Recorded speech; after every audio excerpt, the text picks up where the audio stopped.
Now back to Inside West Virginia Politics with Mark Curtis.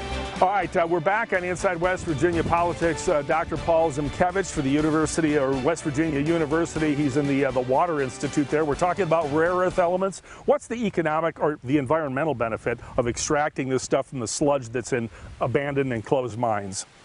Mainly it incentivizes people to treat acid mine drainage. Right now, if you treat acid mine drainage, you're just losing money.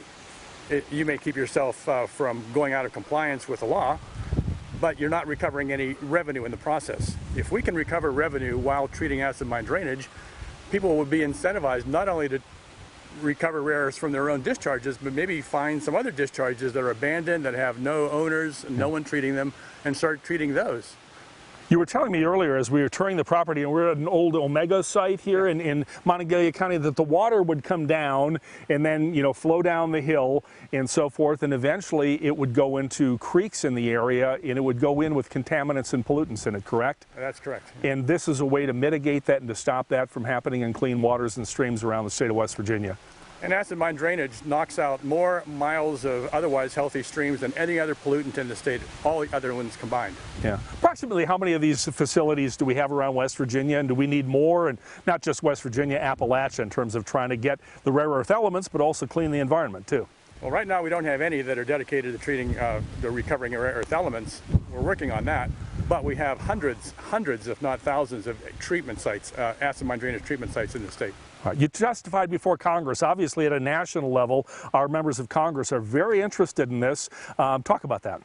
Well, the United States imports almost all of its rare earth elements from the People's Republic of China or foreign countries.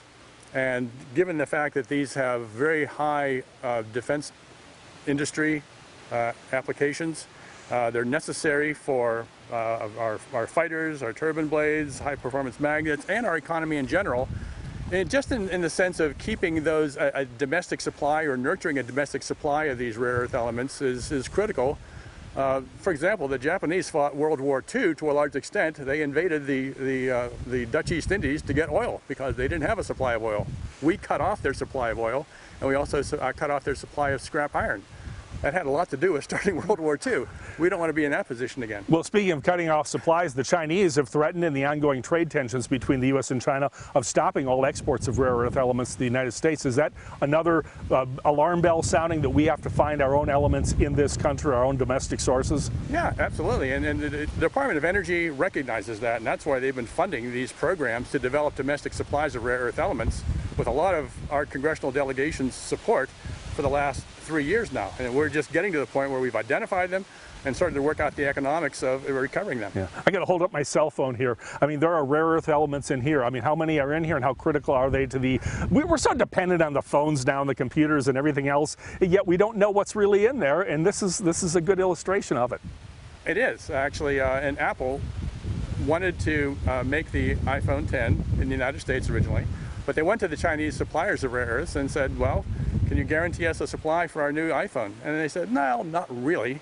But if you make the iPhone 10 in China, we can guarantee us your rare earth supply. And so the iPhone 10 is made in the People's Republic of China, along with the technology that went into it is now being used by Chinese manufacturing companies. Last question, could this revitalize coal communities in Appalachia that where mining operations have shut down and the coal economy has become depressed? Does this give us a reason to go back in there and extract these elements and maybe rebuild some of that economy? I can't say that for sure right now. I would be surprised if you're going to see the same volume of revenue come out of rare earths as we saw coming out of coal in the first place. But it will certainly diversify the revenue stream coming into coal mining companies. So when the market's down, rare earths may be up. What you want to do if you're running a big corporation is have diversified revenue streams. So this helps you do that. So it may keep some mines operating and certainly encourages people to treat acid mine drainage.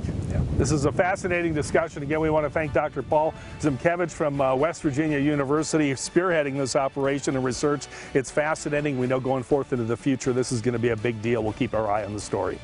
Thank you. Thanks for being with us. We'll have more of Inside West Virginia Politics after this break. Stay with us.